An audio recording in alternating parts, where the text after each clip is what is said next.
మన మధ్యలో లేని పరిస్థితిలో కూడా ఉన్నారు. కానీ ఆయన ఉచిత కృప ద్వారా మరొక దినాన్ని ఆయన మనకు అనుగ్రహించాడు. అందుని బట్టి అందరం కూడా ఒకసారి దేవునికి స్తోత్రాలు చెల్లిద్దామా? హల్లెలూయా. మరి దినములు చాలా చెడ్డవి గనుక సమయాన్ని పోనీక మనందరం కూడా సద్వినియోగపరుచుకోవాలి. ముసలమ్మ ముచ్చట్లు కట్టబెట్టి కేవలం ఆయన నామాన్ని మహిమపరిచేలాగా మనందరం కూడా జీవించాలి. చావైనా బ్రతుకైనా యేసయ్య కోసమే మనందరం కూడా జీవించాలి. అపవాది ఎన్నో వలలు వేస్తూ ఉంటాడు కదా. ఈ లోకంలో ఆశలు చూపిస్తూ ఉంటాడు. డబ్బు, ఆస్తి, అంతస్తు, అవన్నీ కూడా యేసయ్య ముందు వ్యర్థమే ప్రియులారా. ఆయన మన జీవితాల్లో చేసిన ప్రతి దాన్ని బట్టి కూడా మనం కృతజ్ఞతాస్తుతులు చెల్లించుకోవాలి. ఇప్పుడు మనం ఇలా కూర్చున్నామంటే ఆయన కృపే. మరి మనం పీల్చే ఊపిరి, మనం పీల్చే గాలి ఏదైతే ఉందో, మనం తినే ఆహారం, ప్రతిదీ కూడా ఆయన ఇచ్చినవే ప్రియులారా. దాన్ని బట్టి మనం కృతజ్ఞతాస్తుతులు చెల్లించుకోవాలి. మరి మన వర్తమానంలోనికి వెళ్ళే ముందు మరి అందరు తలలు వంచినట్లయితే ప్రార్థన చేసుకుందాం. పరిశుద్ధుడా, ప్రేమ నమ్మకం గల తండ్రి, అయా నువ్వు గొప్ప దేవుడవు, జాలిగల దేవుడవు, అయా కరుణగల దేవుడవని, అయా ఇదిగో నాయన నిన్ను ఎరిగాము తండ్రి, రుచి చూచాము తండ్రి. ఇదిగో నాయన ఎన్నటికి నీ ప్రభువా నిన్ను విడువక నాయన విశ్వాసంలో మేము జారిపోకుండా నాయన ప్రతి ఒక్కరిని ప్రభువా ఇదిగో నాయన నీ హస్తాల్లో భద్రపరచమని అడుగుతా ఉన్నాము తండ్రి. అయా దినములు చెడ్డవి గనుక ప్రభువా మేమందరము కూడా నాయన సమయాన్ని పోనీక సద్వినియోగపరచుకోవాలని అయా ఇదిగో నాయన అందుకు మాకు కృపను అనుగ్రహించమని అడుగుతా ఉన్నాం తండ్రి. ఇదిగో నాయన ఈ శుక్రవారపు ఆరాధనకు ప్రభువా అయా తీసుకువచ్చిన ప్రతి బిడ్డను బట్టి పేరు పేరున వందన స్తోత్రాలు చెల్లించుకుంటూ ఉన్నాము తండ్రి. అవును నాయన, వారి జీవితాల్లో ప్రభా ఏదైనా లోటు ఉందేమో తండ్రి, అది లోకానుసారమైన లోటే కానీ ప్రభా అయా నీకు మధ్యన మాకు మధ్యన ఉన్న బంధం అయితే కాదు కానీ ప్రభా అయా నిత్యం ప్రభా అయా నిన్ను ఆనుకునే బిడలుగా మేము ఉండడానికి కృప చూపించండి నాయన. అయా ఇదిగో నాయన అపవాది వేసే ఈ వలలో ప్రభా ఏ బిడ్డ కూడా చిక్కుపోకుండా తండ్రి దినదినము తండ్రి నీ హస్తాలతో కాపుదల దాయిచ్చేయమని అడుగుతూ ఉన్నాం తండ్రి. ఇదిగో నాయన అయా నువ్వు అద్భుతమైన దేవుడవు, ఆశ్చర్యకరుడవు, అయా ఇదిగో నాయన ఊహకు మించి జరిగించే దేవుడవు నాయన. అయా మేము ఊహించిన దానికన్నా ప్రభా అత్యధికంగా ప్రభా నువ్వు ఇచ్చే దేవుడవై ఉన్నావు తండ్రి. అందుని బట్టి నీకు స్తోత్రాలు నాయన. అందుని బట్టి ప్రభా దినదినము తండ్రి అయా నీకు కృతజ్ఞతాస్తుతులు చెల్లించే వారముగా మేముండులాగన కృప చూపించండి తండ్రి. అయా నువ్వు చేసిన మేలులు ప్రభా మరిచిపోయే వారిగా మేము ఉండటానికి వీలు లేదు నాయన. ప్రతి ఒక్కరము కూడా నాయన అయా నువ్వు మా అనుదిన జీవితాల్లో చేస్తున్న కార్యాలను బట్టి నాయన మేమందరము కూడా నాయన అయా నిన్ను గూర్చి ప్రకటించడానికి కృపనివ్వండి. ఇంకను ఒకరినొకరం ప్రభా ఓదార్పు కలిగి జీవించలాగిన కృప చూపించండి తండ్రి. ఇదిగో నాయన వర్తమానం ప్రభా కొద్ది నిమిషాలు ప్రభా అయా నిన్ను ధ్యానించుకుంటుండగా నీ గురించి ప్రభా ఇదిగో బిడలకు ప్రభా అయా ప్రకటించబోతుండగా ప్రభా మాలో మీరుండి ప్రభా నడిపించండి తండ్రి. ఇదిగో నాయన ఈ ఆరాధన అంతటిని ప్రభా ఆశీర్వాదకరముగా అయా నీ నామానికి మహిమ తెచ్చేలాగిన కృప చూపించమని యేసు అతి పరిశుద్ధ నామంలో అడిగి వేడుకొని చిన్నాము తండ్రి, ఆమేన్.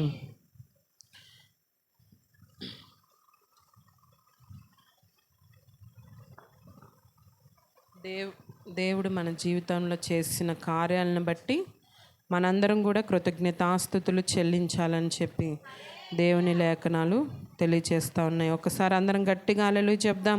హల్లెలూయా. ఎక్కడో నీరసంగా ఉన్నారు, పనులకి వెళ్ళొచ్చారు, అలసిపోయారు తల్లులు. మరి అయినప్పటికీ దేవుడు ఉచిత కృప ద్వారా మరి మందిరానికి రావాలని ఎంతో ఆశతో మరి వారు వస్తూ ఉన్నారు. అందుని బట్టి దేవునికి స్తోత్రాలు. ప్రియులారా, మనం ప్రతి ఒక్కరం కూడా ఆయన చేసిన మేలుని బట్టి దేవునికి కృతజ్ఞతాస్తుతులు చెల్లించే వారమై ఉండాలన్నమాట. మరి ఒక ప్రాంతంలో ఒక భార్యాభర్తలు ఇద్దరు ఉన్నారంట. అయితే వాళ్ళు జీవనం సాగిస్తూ ఉన్నారు. అయితే ఒకరోజు వాళ్ళకి పెళ్లి రోజు, వెడ్డింగ్ యానివర్సరీ అనేది వచ్చిందంట. పెళ్లి రోజు భర్త అనుకున్నాడంట మరి భర్త భార్యని అధికంగా ప్రేమిస్తాడు కాబట్టి నేను నా భార్యకు ఒక మంచి ఫోన్ కొనివ్వాలని చెప్పి మరి బజార్ వెళ్ళి ఒక మంచి ఫోను తీసుకొని వచ్చి ఇచ్చాడంట గిఫ్ట్గా భార్యకి. మరి ఆ దినం నుంచి ఇంకా చూసుకోండి, భార్య భర్తతో మాట్లాడమే మానేసిందంట. ఫోన్ ఉంది కదా, ఎవరు ఫోన్ చేసినా మినిమం 2 గంటలు మాట్లాడుతుందంట. భర్త తెచ్చినందుకు మరి ఆమె ఎలా మిస్యూజ్ చేస్తుంది. ఎవరో ఒకసారి ఫోన్ చేశారంట, ఒక అరగంటలో ఫోన్ పెట్టేసిందంట. ఏంటి 2 గంటలు మాట్లాడతావు కదా, మినిమం అరగంటలో పెట్టేసావు ఏంటి అన్నాడంట భర్త. అదా రాంగ్ కాల్ అండి అంది. రాంగ్ కాల్ ఎంతసేపు మాట్లాడుతుంది ఆమె? అరగంట మాట్లాడిందంట. మన అందరం కూడా ఎలా ఉన్నామంటే ఏదో ఒకటి మాట్లాడాలని మనం మాట్లాడుతూ ఉన్నాం. ఈ లోకానుసారంగా ఏదో జరిగించుకోవాలి, ఆ పూట గడవాలి అని చెప్పి మనకు దొరికిందే ఛాన్స్గా మాట్లాడుతూ ఉన్నాం అన్నమాట. కానీ మనం ఎలా ఉండాలి అని చెప్పి లేఖనాలు సెలవిస్తూ ఉన్నాయంటే మనం వినడానికి వేగిరపడేవారుగా ఉండాలంట. ప్రియులారా, మనం ఎంత తక్కువగా మాట్లాడితే అంత మంచిదంట. మనం వినేవారమై ఉండాలి. ఏం వినాలి? పక్కన వాళ్ళు చెప్పే మాటల గోడ చాటుని వింటూ ఉంటారు కదా చాలామంది, ఇట్లా నుంచొని. అది కాదు ప్రియులారా, దేవుని లేఖనాలు సెలవిస్తూ ఉన్నాయి.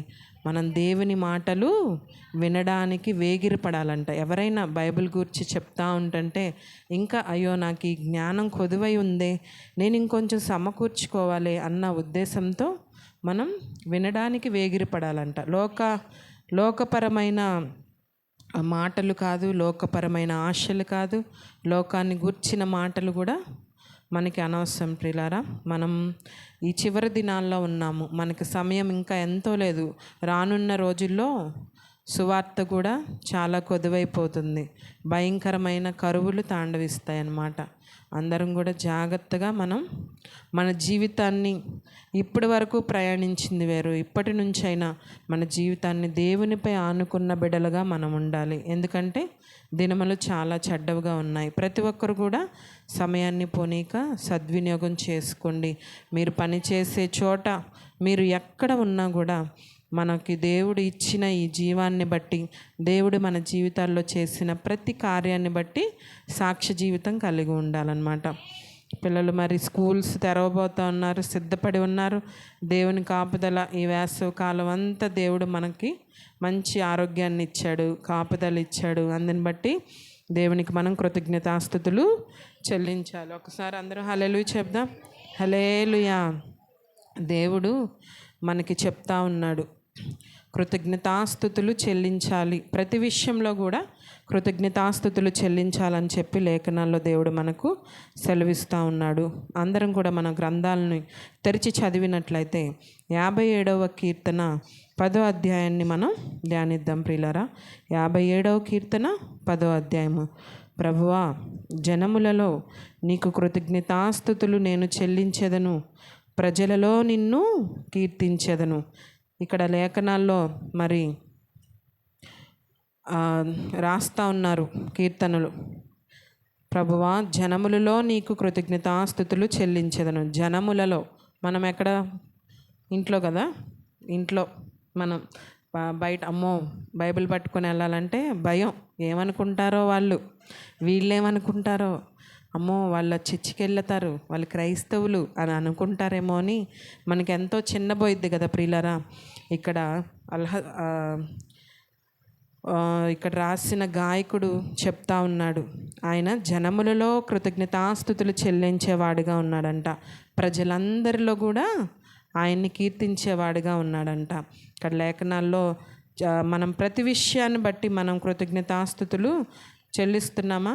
మనం ఏదైనా కూడా ఒక వ్యక్తి నుంచి మనం మేలు పొందుతాం కదా ప్రియులారా. వ్యక్తి నుంచి ఇప్పుడు సన్నీ నాకు ఏదో ఇచ్చాడనమాట. సన్నీ చాలా గుడ్ బాయ్ కదా, అల్లరి చేయకుండా వింటాడు. ఇప్పుడు వాక్యం క్వశ్చన్స్కి ఆన్సర్ కూడా చేస్తాడు. అయితే కృతజ్ఞతాస్తుతులు చెల్లిస్తాను. మనం ఒక వ్యక్తి నుండి ఏదైనా పొందుకున్నప్పుడు మనం థ్యాంక్స్ చెప్తున్నామా లేదా? చిన్నపిల్లలు మీరు చెప్తున్నారా? పక్కన మనకు ఎవరైనా ఏదైనా వస్తువు ఇచ్చినా, ఏదైనా మనం వాళ్ళ దగ్గర నుండి తీసుకున్న మన అవసరాన్ని బట్టి మనందరం కూడా థ్యాంక్స్ చెప్తున్నామా లేదా? కృతజ్ఞతాస్తుతులు చెల్లిస్తున్నామా లేదా? వాళ్ళ కృతజ్ఞతలు చెప్తున్నామా లేదా?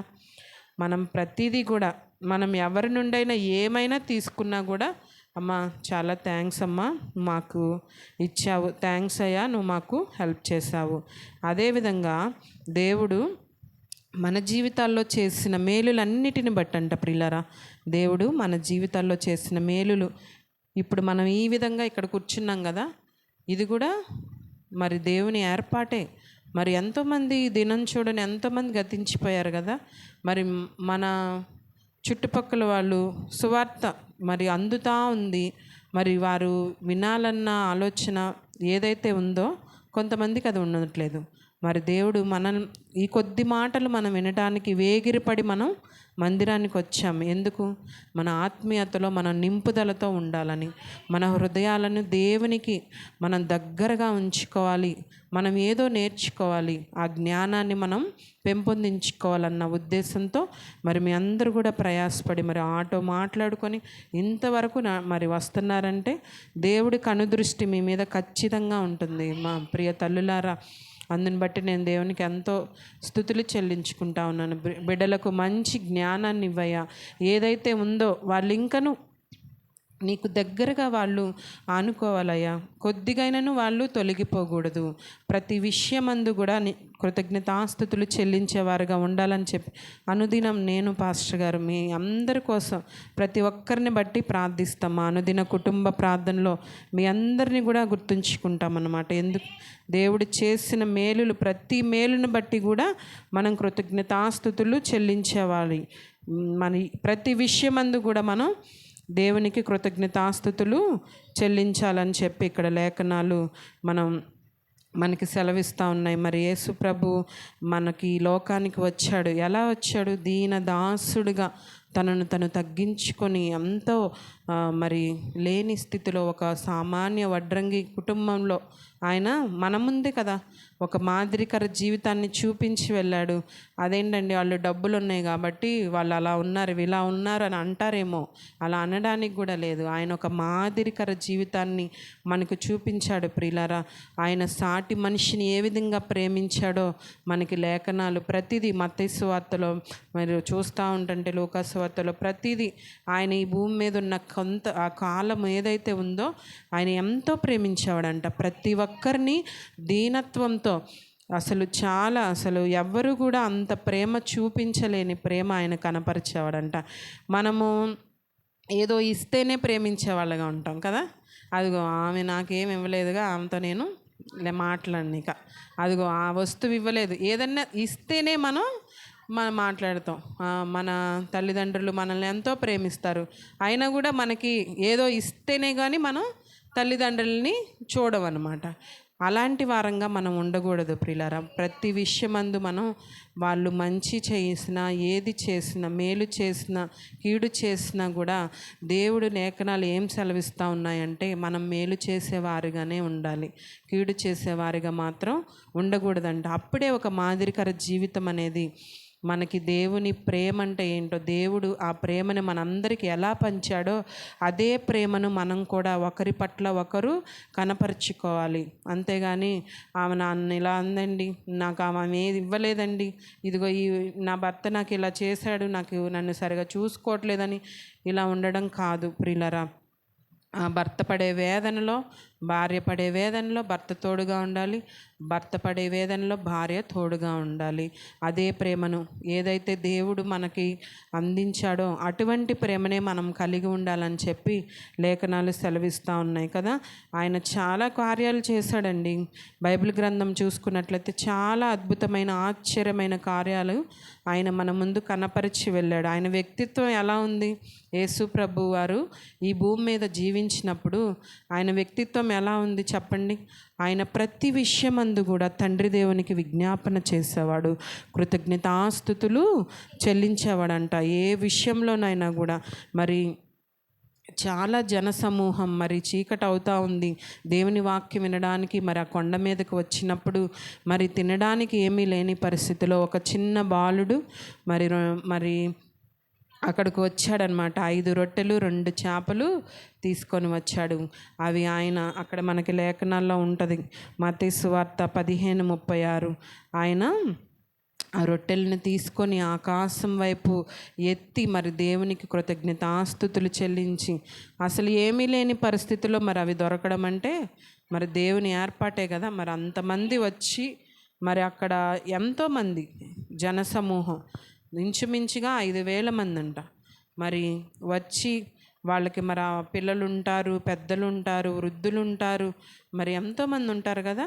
మరి ఆయన ప్రార్థించి దేవుని ప్రతి విషయమందు ప్రార్థించేవాడంట. ఆకాశము వైపు మరి ఆ రొట్టెను ఆ 2 చేపలను మరి ఎత్తి దేవుని వైపు చూసి ప్రార్థించి ఆయనకి కృతజ్ఞతాస్తుతులు చెల్లించి మరి ఎంతమందికి ఆయన మరి కడుపు నిండుగా పెట్టాడు. మీరు అక్కడే అర్థమవుతుంది కదా ఆయన అద్భుతకరుడు, ఆశ్చర్యకరుడని. అద్భుతాలు చేసే దేవుడు. మనం కూడా ప్రతి విషయంలో మనకున్నంతలోనే ఇతరులకు సహాయం చేయాలి. లేదు నా దగ్గర ఒక్క చేప కొంచెమే ఉంది కదా, ఈ ఒక్క చేప మొక్క నేను సాయంత్రం తింటాలే, దాచేసుకుందాం ఎవరికి కనపడకుండా కదా, అలా అనుకుంటూ ఉంటారు కొంతమంది కదా. నాకే కావాలి, నేనే తినాలి అన్న ఆలోచనలో ఉంటాం ప్రియులారా. ఈ లోకంలో ఉన్నప్పుడు అలాంటి ఆలోచనలు మనకి వద్దు. మరి ఆయన కూడా ఒక మాదిరికర జీవితాన్ని మరి మనకు చూపించి వెళ్ళాడు కదా. మరి 5 రొట్టెలు 2 చేపల్ని 5,000 మంది స్త్రీలు, పిల్లలు ఎంతోమంది తినగా ఇంకా చాలామంది పురుషులు తిని 12 గంపలు ఎత్తారంట. మరి నీ జీవితంలో కూడా అంత సమృద్ధి కావాలంటే నీకు కలిగి ఉన్నంతలోనే, దేవుడు నీకు ఇచ్చినంతలోనే మరి నువ్వు ఆయనకి కృతజ్ఞతాస్తుతులు చెల్లించాలి. కొంతమంది డబ్బు ఉంటేనే దేవునికి స్తుతులు చెల్లిస్తా అంటారు. నాకు దేవా నువ్వు ఇది ఇస్తేనే నేను నీకు కృతజ్ఞతాస్తుతులు చెల్లిస్తా అని చెప్తూ ఉంటారు కదా. అట్టి వారంగా మనం ఉండకూడదు ప్రియులారా. అట్టి గుంపులు అస్సలు ఉండకూడదు. దేవుని లేఖనాలు సెలవిస్తూ ఉన్నాయి. మరి ఒక పేద విధవరాలు తన దగ్గరున్న 2 కాసులే దేవుని సన్నిధిలో మరి అర్పించిందంట. మరి చూసుకున్నట్ల లేఖనాల్లో ఎంతోమంది ఉన్నారు కదా, వారికి ఉన్నంతలోనే దేవునికి ఇచ్చినప్పుడు దేవుడు వారి జీవితాల్లో చేసిన మరి అద్భుత కార్యాలు మనం చాలా చూస్తూ ఉన్నాయి. మరి సారేపతి విధవరాలు తన దగ్గర కొద్దిగే పిండి ఉందంట, కొంచెమే నూనె ఉందంట. మరి ఆ రొట్టెనే దైవజనులకి ఆమె ఇచ్చినప్పుడు దేవుడు బహుగా ఆమె పిండి అది నూనె ఏదైతే ఉందో అది వస్తానే ఉందంట. అంత ఇంపుగా ఇచ్చే దేవుడు. ప్రియులారా, మనకున్నంతలోనే మనం దేవునికి కృతజ్ఞతాస్తుతులు చెల్లించాలి. దేవుడు చేసే మేలులు మనమే కాదు, మన పక్కన వారికి కూడా మనం షేర్ చేసుకోవాలి. మన బంధువులు, మన కుటుంబ సభ్యులు ఎవరైతే ఉన్నారో ప్రతి ఒక్కరికి కూడా మనం దేవుడు చేసే మేలుల్ని మనం చెప్పాలి. దేవునిలో ప్రతినిత్యం కూడా మనం ఆనందించాలని చెప్పి దేవుని లేఖనాలు సెలవిస్తూ ఉన్నాయి. దేవుడు చేసిన అద్భుతాలు, ఆ 7 రొట్టెలు చేపలు పట్టుకొని కృతజ్ఞతాస్తుతులు చెల్లించి వాటిని విరిచి తన శిష్యులకు ఇచ్చాడంట.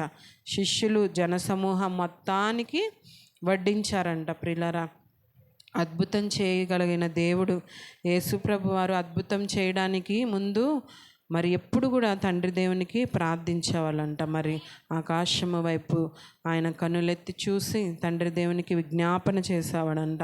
మరి నీకున్న స్థితిలోనే, ఆ కొద్ది స్థితిలోనే నువ్వు దేవుని వైపు చూసి ఖచ్చితంగా మొరపెట్టినట్లయితే ఖచ్చితంగా కార్యం చేసే దేవుడు. నీ దీన స్థితి ఇవాళ కొద్దిగే ఉండొచ్చు, కానీ నువ్వు నిలకడగా ఉండి విశ్వాసంలో జారిపోకుండా నువ్వు దేవుణ్ణి ఆనుకొని నీతిగా నడిచినప్పుడు ఖచ్చితంగా దేవుడు కార్యాలు అనేవి చేస్తాడు.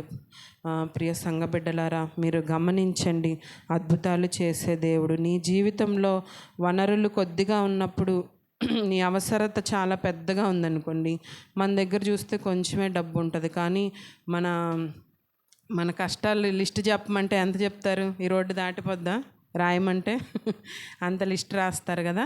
మన దగ్గర కొద్దిగానే ఉన్నాయి వనరులు, అయితే మన అవసరతలు పెద్దగా ఉన్నప్పుడు దేవుని వైపు చూసి మనం అయా కృతజ్ఞతాస్తుతులు చెల్లించి, అయ్యా నాకున్న స్థితిని బట్టి నీకు వందనాలయ్యా, ఇంతకంటే ఇంకా దీన స్థితిలో ఉన్న బిడ్డలు ఉంటారు కదా, వారిని చూసి మనం దేవునికై విజ్ఞాపన చేయాలంట. ఇదిగో నాయన, ఇంతవరకు ఇచ్చావయ్యా, అందుని బట్టి నీకు స్తోత్రాలు. ఇకను కూడా నాకు సమృద్ధిగా దయచేయి తండ్రి. నువ్వు అడిగినప్పుడు ఖచ్చితంగా కార్యం చేసే దేవుడు ప్రియులారా. అంతేకాని నీ ప్రార్థనను త్రోసిపుచ్చే దేవుడు ఎంత మాత్రము కానే కాదు. అందుకని దేవుని లేఖనాలు సెలవిస్తున్నాయి, అన్ని పరిస్థితుల్లో కూడా దేవుడు కృపాక్షేమమును దయచేస్తాడంట. మరి మనకున్న ఏ పరిస్థితి అయినా అది మనంతట మనమే కొన్ని తెచ్చుకుంటూ ఉంటాం కదా. చెప్తా ఉంటారు, అరే కోరి తెచ్చుకున్నావురా నువ్వు ప్రాబ్లమ్స్ అని అంటూ ఉంటాం కదా.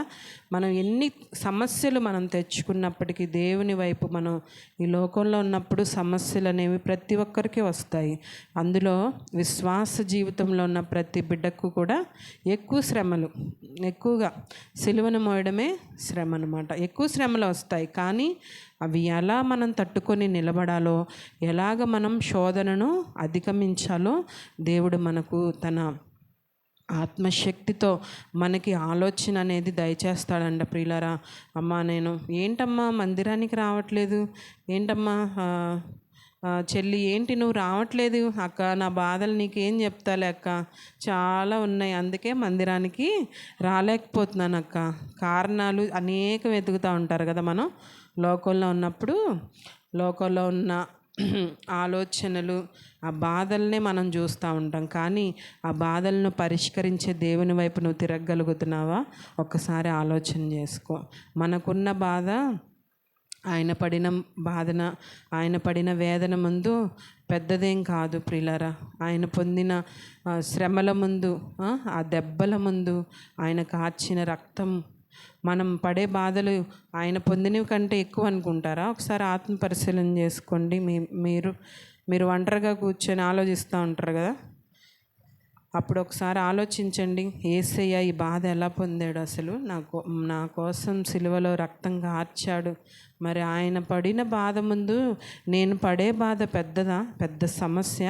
మనమే దాన్ని భూతద్దంలో చూసుకుంటా ఉండి అమ్మో అమ్మో అని భయపడిపోతూ ఉన్నాం.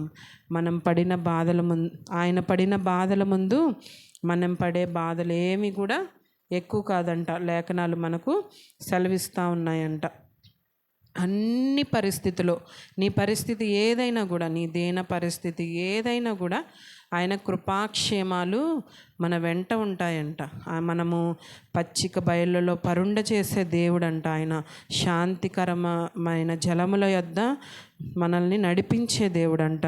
ఖచ్చితంగా నువ్వు ఏ పరిస్థితిలో ఉన్నా కూడా ఆయన మేలు చేసే దేవుడై ఉన్నాడు. కాబట్టి ఖచ్చితంగా మనం కృతజ్ఞతాస్తుతులు అనేవి చెల్లించాలి ప్రియులారా. లేఖనాలు సెలవిస్తూ ఉన్నాయి. ఎందుకని మనం దేవునికి కృతజ్ఞతాస్తుతులు చెల్లించాలి? అమ్మగారు మీరు చెప్తున్నారు, మనం దేవునికే ఎందుకు చెల్లించాలి అని కొంతమంది ఉన్నారు. డౌట్లు అడిగేవాళ్ళు చాలామంది ఉంటారు కదా, చాలామంది ఉన్నారు.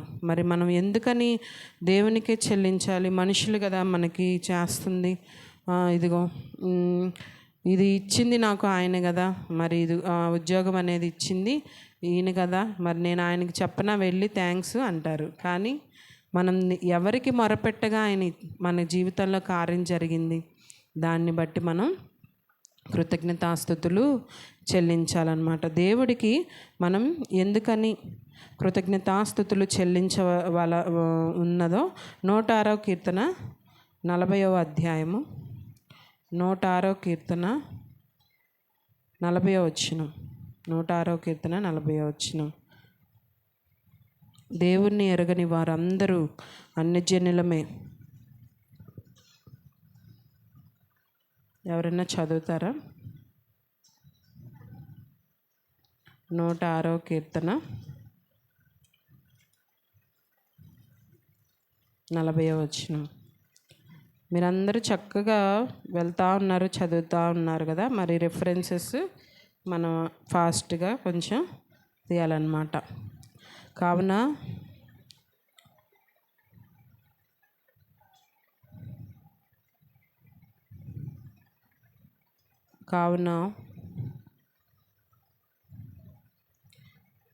యెహోవా కోపము ఆయన ప్రజల మీద రగులుకొనెను, ఆయన తన స్వాస్థ్యమందు అసహ్యపడెను, ఆయన వారిని అన్యజనుల చేతికి అప్పగించెను అని ఇక్కడ లేఖనాలు కీర్తనకారుడు సెలవిస్తూ ఉన్నాడంట. అన్యజనులంటే ఎవరు? అన్యజనులంటే ఎవరని అనుకుంటారు మీరు? దేవుణ్ణి ఎరగని బిడ్డలందరూ కూడా అన్యజనులే ప్రియులారా. ఇంకా కదా చాలామంది మరి మనతోనే ఉంటున్నారు, మన బంధువులు చాలామంది, ఇంకా మన ఫ్రెండ్స్లో ఉన్నారు చాలామంది. దేవుణ్ణి ఎరగని బిడ్డలందరూ కూడా అన్యజనులే అంట ప్రియులారా.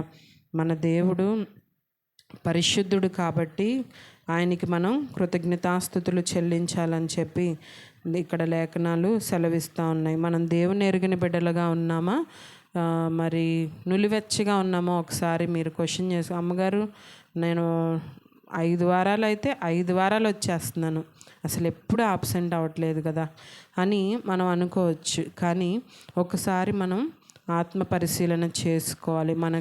మన క్రియలు ఎలా ఉన్నాయి, మనము దినదినము ఉన్న పరిస్థితిలో మనం దేవుణ్ణి కనపరిచేవారుగా ఉన్నామా, లేకపోతే ఇప్పుడు చాలామంది ఉంటారు కదా, క్రైస్తవులుగానే చెప్పుకుంటూ ఉంటారు, కానీ వారు మందిరం నుంచి వెలుపలికి వెళ్ళినప్పుడు వారు నడిచే ప్రవర్తన కానీ, వారి మాట్లాడే విధానం కానీ, మరి నలుగురిలో అన్యజనులంటే ఎవరు? దేవుని ఎరగని బిడ్డల మధ్యలో వాళ్ళు వెళ్ళినప్పుడు మరి వారు వాళ్ళతో మమేకమైపోతున్నారా, మరి దేవుని నామాన్ని మహిమపరిచేవారుగా ఉంటున్నారా?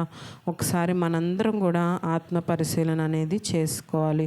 ఇప్పుడు చాలామంది ఉంటారు, నేను చూస్తూ ఉంటాను ఈ ప్రాంతంలోనే ఎక్కువ మంది చాలా పండగలు చేస్తూ ఉంటారు కదా, ఆ పండగలన్నిటికీ వెళ్తూ ఉంటారు. అన్నీ కూడా వాళ్ళు ఏం చేసినా కూడా మనము ప్రత్యేకించబడిన వారం, దేవుణ్ణి తెలుసుకున్నాము, ఆయన్ని మన హృదయంలోనికి ఆహ్వానించాము.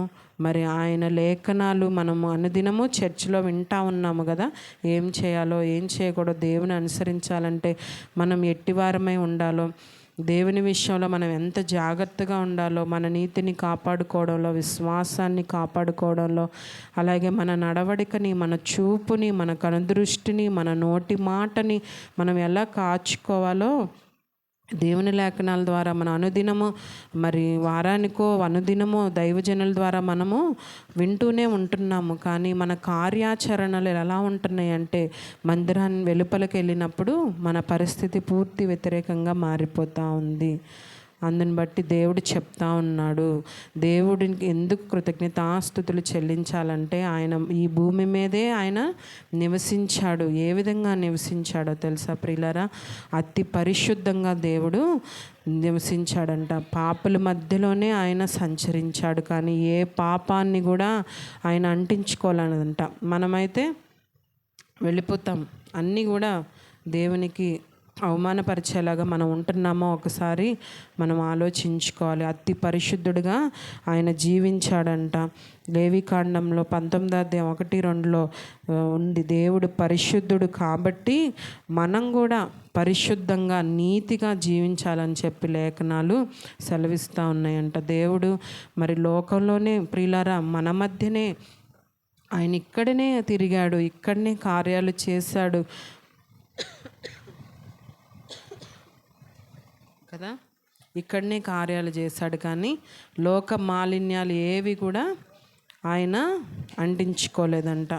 ఆయన కామ క్రోధ మద మత్సరములను జయించిన దేవుడంట ప్రియులారా. ఒకసారి మనం లేఖనాలు చదువుదాము.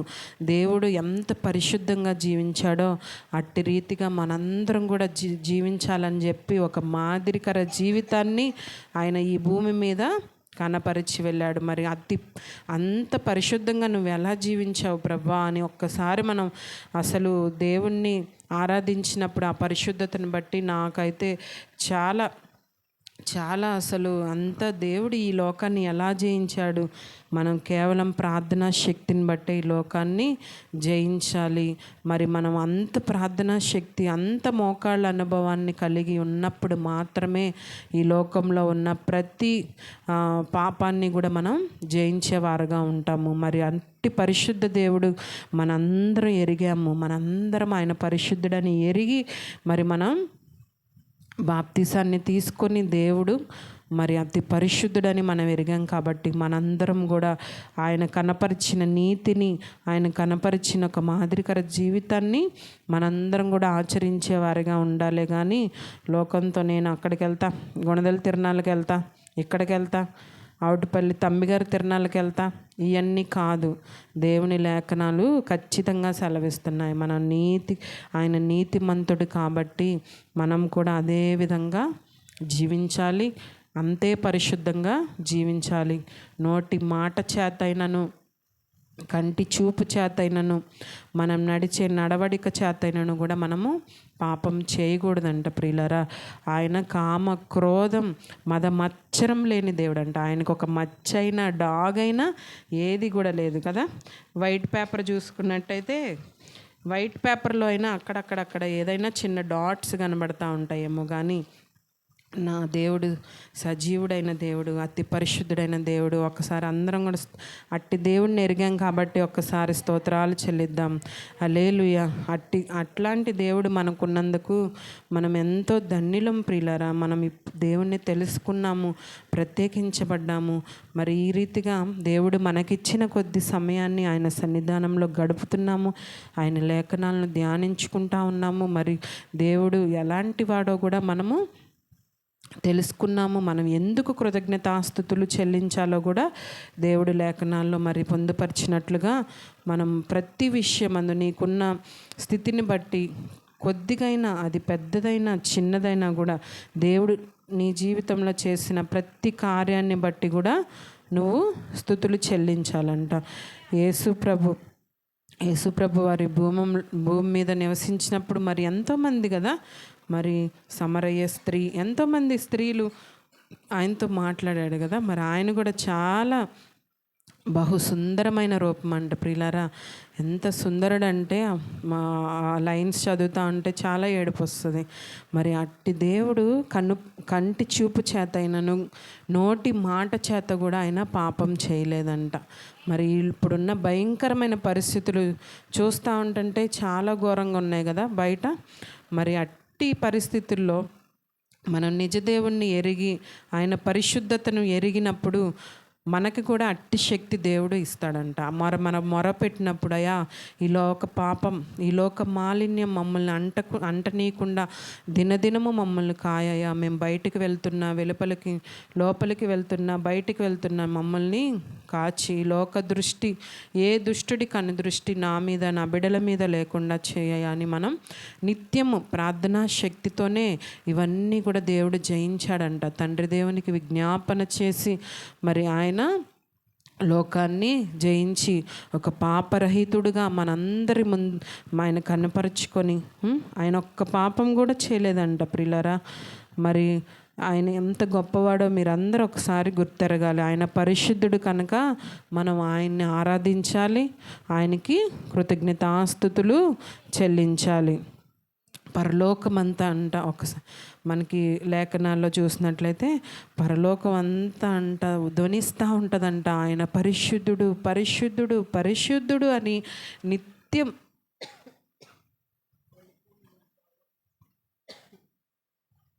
పరిశుద్ధుడు పరిశుద్ధుడు అని చెప్పి నిత్యం కూడా ధ్వనిస్తూ ఉంటుందంట. పరలోకం ఎంతో సుందరమైనది కదా. మరి ఈ లోకంలోనే ఉండిపోదామా మనము?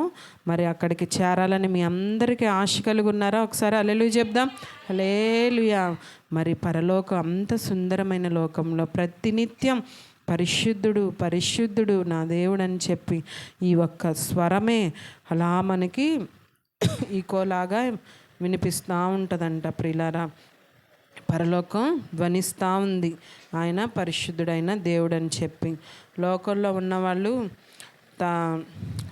తమ పాపాలను బట్టి, తమ కార్యాలను బట్టి వాళ్ళు ఏదో చేసి వెళ్ళిపోతూ ఉంటారు, మరణిస్తూ ఉంటారు. కానీ యేసు ప్రభుని ఎరిగిన ప్రతి ఒక్క బిడ్డ, ఇక్కడ కూర్చున్న ప్రతి బిడ్డ కూడా మరి దేవుడు చెప్తా ఉన్నాడు, ఆయన మన పాపాల కోసం మరణించాడు కదా.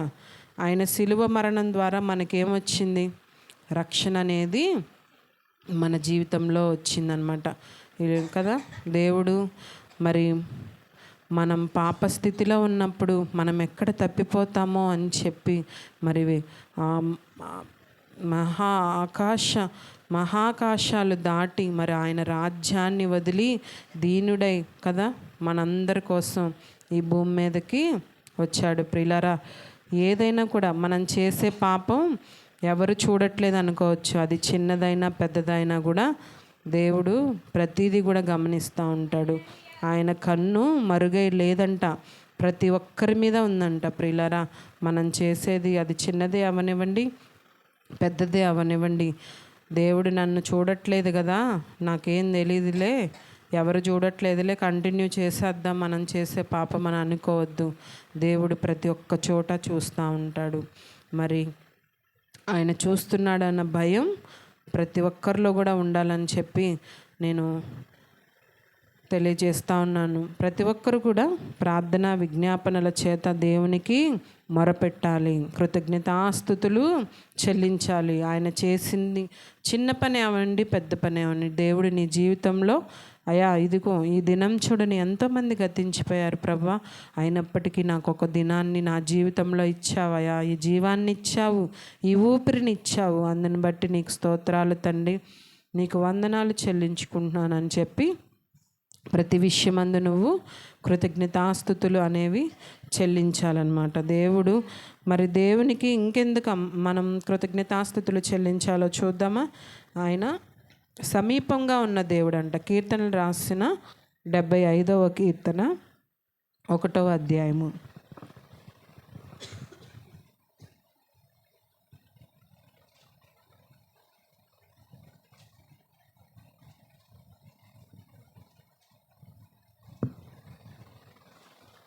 దేవా, మేము నీకు కృతజ్ఞతాస్తుతులు చెల్లించుచున్నాము, నీవు సమీపంగా ఉన్నావని కృతజ్ఞతాస్తుతులు చెల్లించుచున్నాను.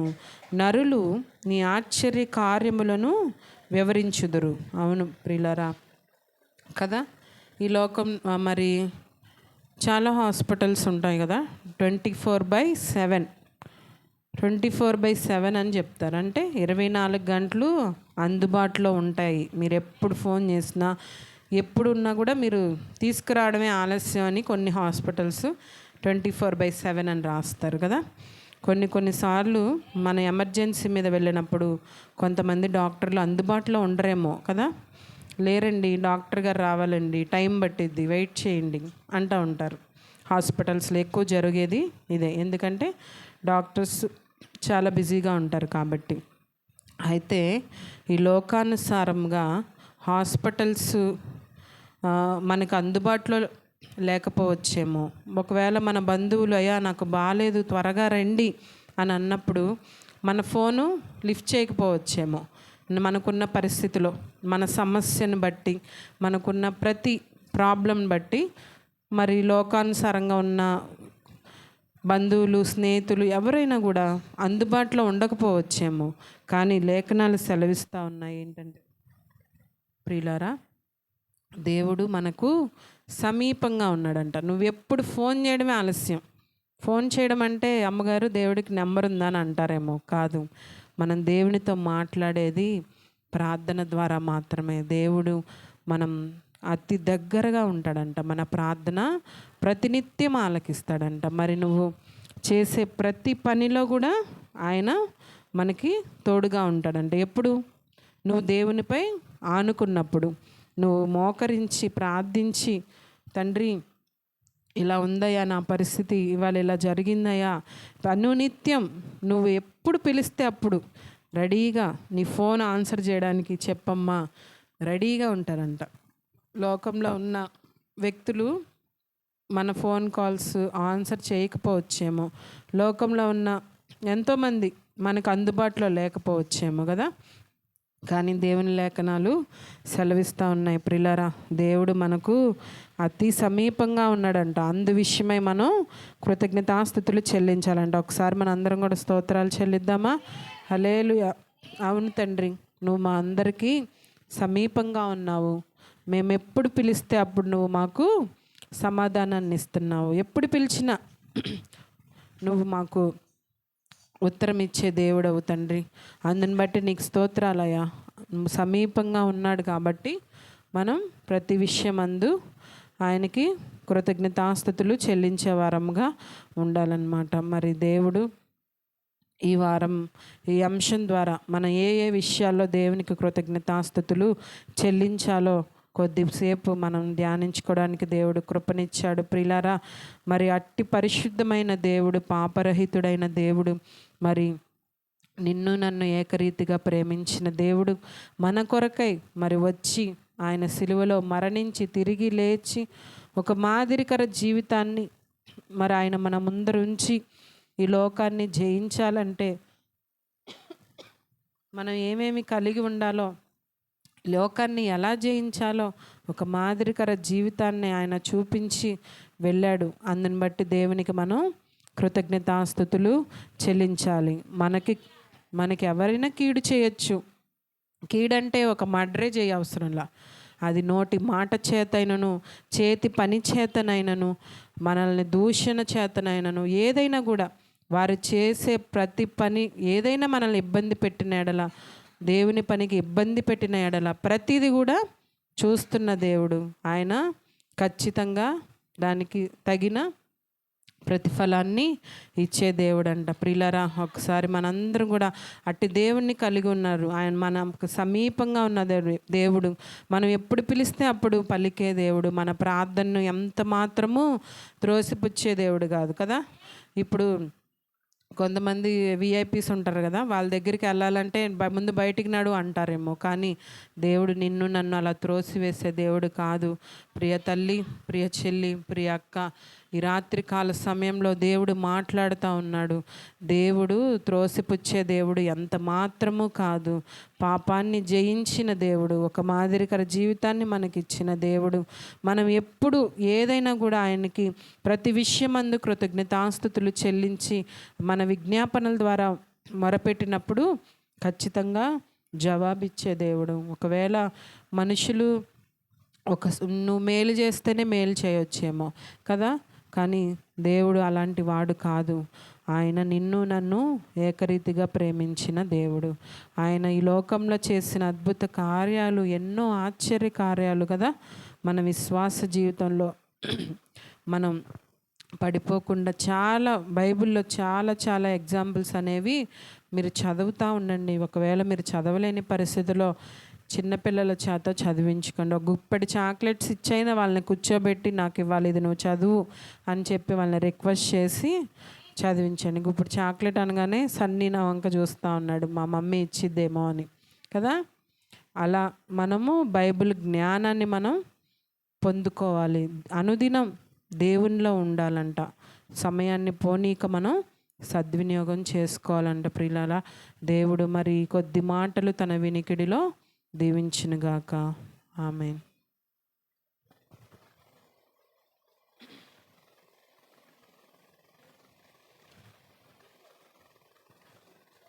పరిశుద్ధుడా, ప్రేమగల తండ్రి, అయా నువ్వు గొప్ప దేవుడవు, జాలిగల దేవుడవు నాయన. అవునయ్యా, ప్రతి విషయమందు నాయన నీకు కృతజ్ఞతాస్తుతులు చెల్లించే వారముగా అయా మేమందరం ఉండులాగిన కృప చూపించండి తండ్రి. ఇంతవరకును ప్రభా అయా నీ ఉచిత కృప ద్వారా ఇక్కడున్న ప్రతి బిడ్డను ప్రభా అయా నువ్వు కాపాడావు నాయన. అందుని బట్టి నీకు స్తోత్రాలు.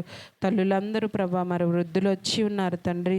అయా వారికి ఉన్న ఇబ్బందులు, వారికి ఉన్న ఆరోగ్య సమస్యలు అయా ఏదైతే ఉందో నాయన, యేసు నామంలో ప్రతి బంధకాల నుంచి అయా విడుదల దయచేయండి నాయన, స్వస్థత దయచేయండి నాయన. అవునయ్యా, దినమెల్లా ఎంతో కష్టపడి నాయన వాళ్ళు మందిరానికి వస్తూ ఉన్నారు తండ్రి. అవును తండ్రి, అయా నీ సన్నిధానంలో కొద్ది సమయం గడపాలని, అయా నీ సన్నిధిలో ప్రభువా అయా వారు విజ్ఞాపన చేసుకోవాలని, వారి హృదయంలో ఉన్న బాధను చూస్తున్న దేవుడవయ్యా అయా సమాధానం దయచేయండి నాయన. ఇదిగో నాయన, ప్రతి బిడ్డ జీవితాల్లో ఒక సాక్ష్యాన్ని ప్రభువా అయా బిడ్డలు కలిగి ఉండులాగిన కృప చూపించండి తండ్రి. నువ్వు చేస్తున్న మేలులను బట్టి ప్రభువా నీకు స్తోత్రాలు తండ్రి. ఈ రాత్రికాల సమయంలో ప్రతి బిడ్డ కన్నీరు మీరు తొడవండి తండ్రి. అయా వారి హృదయంలో ఏ బాధ బాధ అయితే ఉందో, వారి కుటుంబంలో ఏ సమస్య అయితే ఉంది నాయన, అయా ఆర్థిక పరంగా ప్రభా వారు ఎంత నలిగిపోతూ ఉన్నారో తండ్రి, అయా ప్రతిదీ చూస్తున్న దేవుడవు నాయన. ఒకవేళ వాళ్ళ కష్టానికి తగిన ప్రతిఫలాన్ని అయా పొందలేక ఉన్నారేమో తండ్రి, అయా ఒక్కసారి మీరు ఆ బిడ్డలను దర్శించండి అయా. అయా వారికి కావలసిన అయా ఈవులను దయచేయండి నాయన. ఇదిగో లోకాన్ని జయించడానికి ప్రభువా అయా మా అందరికీ శక్తిని దయచేయండి. విశ్వాస జీవితంలో తండ్రి మేమెవ్వరము కూడా జారిపోకుండా మాకు కృప చూపించండి తండ్రి. ఇదిగో నాయన దినదినము నీ వాక్యాన్ని ధ్యానించుకొని ప్రభా అయా ప్రతి విషయమందు కృతజ్ఞతలు కలిగి నాయన ఇదిగో నీ వైపు చూస్తూ మొరపెట్టే బిడలుగా అయా నువ్వు సమీపముగా ఉన్న దేవుడు కాబట్టి నాయన అయా నీ వైపు చూస్తూ మొరపెట్టడానికి ప్రతి ఒక్కరికి ఆలోచన దయచేయండి. వారి జీవితాల్లో పరివర్తన దయచేయండి నాయన. ఇదిగో నాయన రక్షణ లేని బిడ్డలను బట్టి ప్రభా అయా ప్రార్థిస్తా ఉన్నాను. ఈ రాత్రికాల సమయంలో ఒక్కసారి దర్శించండి నాయన.